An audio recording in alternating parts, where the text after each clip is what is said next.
Mr. Scary Studios. Number 1.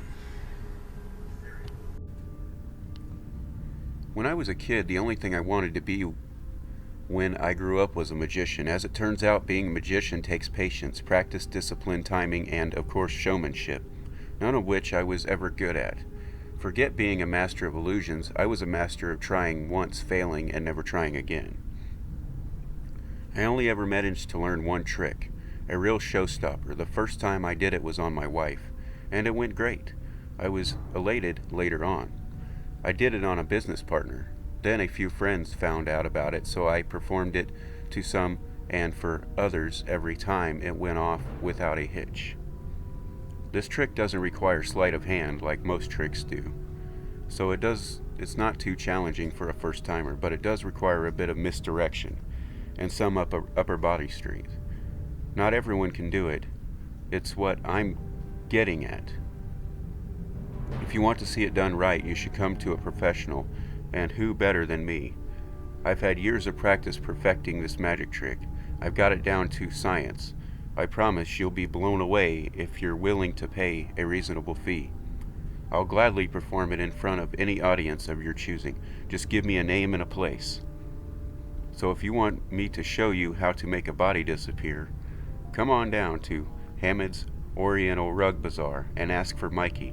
Trust me, you won't be disappointed. By the way, no refunds.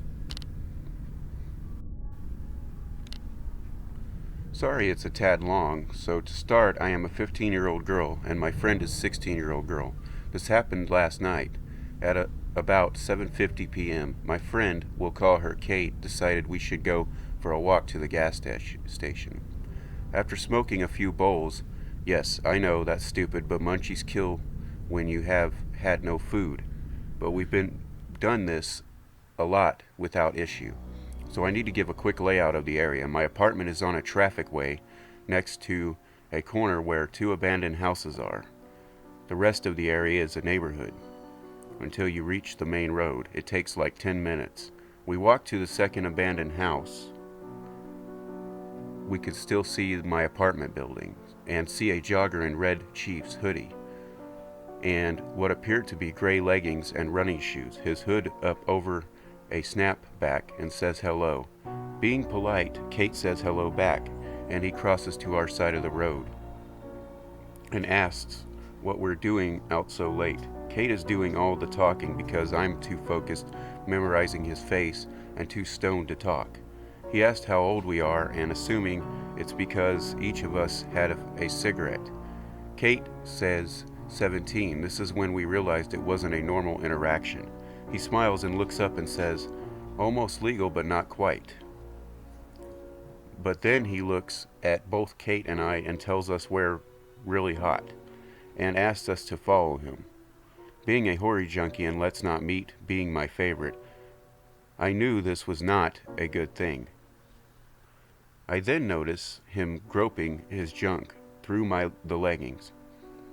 I grabbed a corner of Kate's hood and she grabs my arm while we stay silent and try to walk away. He follows us. We get close to the main road and cross the street. He starts to cross and I notice finding words. I tell Kate to pull out her phone and make it look like we were calling the cops. As soon as she did this, he stopped and turned down another street. Thankfully, we avoided him, this having a bad outcome, but I will never be leaving the house high again. So creepy jogger dude, let's not ever meet again.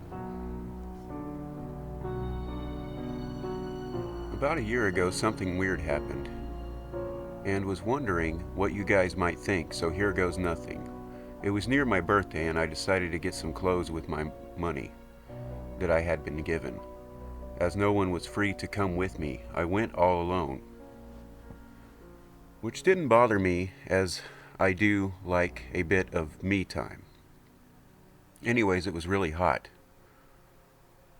and it was really busy in the shopping outlet that I decided to spend the day at. I would say that I felt pretty safe with all the people who were surrounding me, but little did I know in the crowd of people there was someone who was going to turn this shopping trip into a day I would never forget.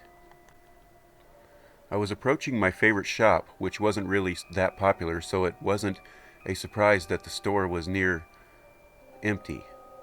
As I browsed the t-shirt aisle, I noticed a woman in short brunette hair who couldn't have been older than 40. One thing that made me question this woman was the fact that she was just standing in front of a mirror, looking straight at me. Her blank expression just made me presume that she was daydreaming, so I thought nothing more of the matter. Fast forward half an hour, and I was all set to try a bunch of clothes in the changing rooms. As it was a Tuesday afternoon, they didn't hardly have any staff in, and changing the rooms were completely empty. Or so I believed. None of the doors were shut, so I had to pick off 10 small stalls to try on clothes. Once I started trying on the things, I heard footsteps and felt a weird presence in a darkly lit room. Feeling uneasy, I started getting changed into the clothes I had wore that day, and then suddenly I saw these tiny pink flip-flops at the foot of my stall. Being freaked out and curious, I called out what I thought was a little girl. "Hello, do you need anything?" Then silence. This person was just being creepy now, so I decided to call my mother, who was about a 10-minute drive from the shop. 5 minutes later, this person was still standing outside the door, and then, without warning, a bony hand grabbed my foot and started to pull. I screamed in terror, but no one could hear me, and I stepped out on the hand,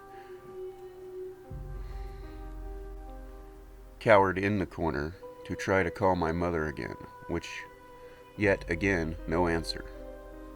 The feet at this point were gone, so I thought this would be my chance to escape. So I taken my clothes and quickly walked out.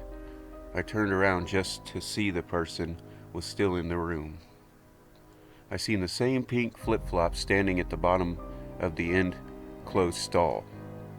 I moved closer, and the person must have heard footsteps and, in this small croaky voice, which to this day I will never forget, said, "I like blue on top of you," but I could hardly see it.